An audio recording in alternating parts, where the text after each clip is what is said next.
That was Mark Barish, and quite a background. I mean, he's got his fingers in a lot of environmental pies, and I thought his connection to spirituality was quite thorough and hit the nail on the head.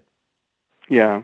Yeah, Mark's been around a while, and it was very interesting to hear, how his own spirituality has evolved to this point of this particular kind of activism. He's not the only one. We've interviewed a number of people Hmm. who have become dedicated not just to their own spiritual growth, but to doing good in the world. And it's been really heartening to see.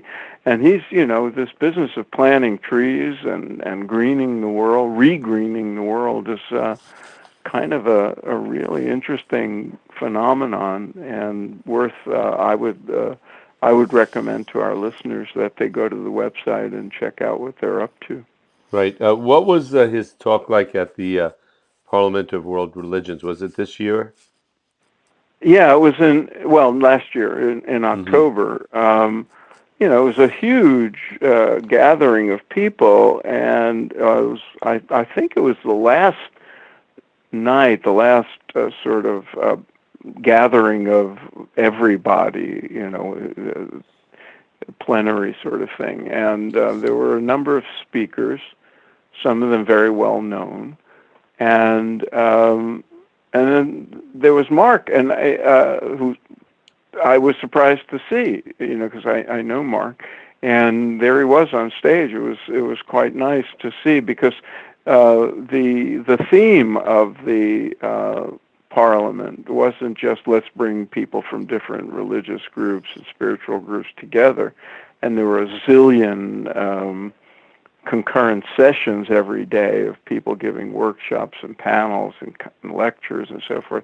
And in these evening gatherings of everybody, it was very oriented around social justice and the environment. So I was very pleased that he had a slot, and it was a very inspiring presentation, about what his organization is doing around the world. There were other people there doing very interesting things, and some of them were interfaith groups, and some of them Hmm. were representing their own traditions. But it was very, very uh, inspiring to see that work. One hopes that people follow through afterward. Right. I mean, I'm glad that he's optimistic, and I'm an optimist by nature. But there's a lot of reasons not to be optimistic about the Yeah, future, especially when it comes to the environment.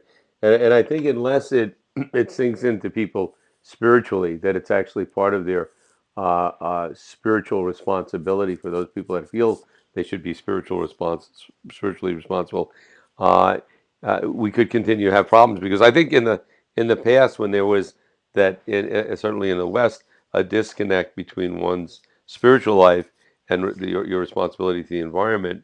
yeah, yeah, And it was people like him that were pioneers that really brought this to the attention of the masses, not just a few yeah. folks. And I don't know how it happened.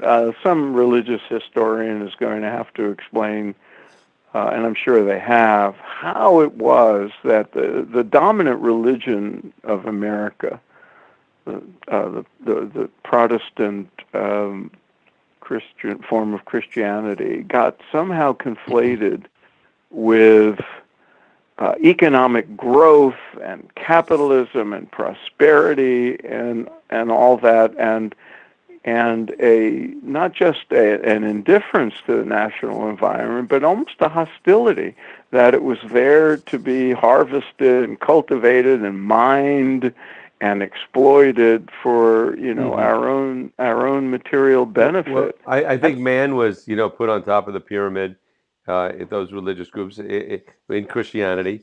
That man came first and foremost, and by man I mean mankind, men and women, and that animals were there to serve them. The environment was there to serve them, and it was like it was a one-way. Uh, uh, it was a one-way train. I mean, it didn't go both ways. And he mentioned the Pope. The Pope, at least from the side of Catholicism, has taken a very strong stand now. That no, we are responsible for the world we live in, and I think that's a big change. I think it's very Yeah, easy for young people to understand that now, but there's still people from our generation, and certainly from our parents' generation, who don't see it that way. I know, and who think that any effort to sustain the environment or limit the exploitation of natural resources and so forth is somehow going to impoverish us or stand in the way of their happiness. I mean, it's very odd because every spiritual tradition, I mean, just you read the New Testament, and Right, they every tradition, including Christianity, tells us that's not where your happiness comes from, but nevertheless there it is, and I just fear that it might take more catastrophes right, before people snap out of right, it. and we still have very much in Christianity the gospel of prosperity, preachers that Yeah, yeah. God wants you to be rich, God wants you to be wealthy. Now they're not speaking against And the God wants environment. you to send me money. Yeah, exactly. So it's all around, and sometimes I think we're going forward, but then when I listen to certain political leaders and people in business, I get very discouraged because they aren't looking ahead 7 generations. They're not looking ahead one generation. They're looking at the Yeah. here and now, and in the worst possible way, in a very short-sighted way, and But future then some of generations. them are. There are exceptions that are very encouraging. Right. So, we hope Mark's right in his optimism. Yeah, but we can only hope. And one encouraging sign, Phil, is that there is a growing, I think, spirituality. We certainly examine it on our program here on our podcast, and that amongst those that are committed to spirituality, I'm seeing across the board from so many different people we've interviewed that as they grow in consciousness, they grow in their concern for and their feelings of responsibility toward others and toward the environment and toward all that is outside of their small selves and really more Yeah. plugged into their universal selves. Yep. That is true. And we hope there's more and more of it. Right, and I hope we can continue to deliver our listeners a message of hope. And certainly, there's no greater hope than that which comes from one's inner development. Certainly, in my opinion, and that is what we explore on this program. Yes, and we shall continue. We shall overcome. All right. Okay. All the All best, right, Phil. Dennis. Take care.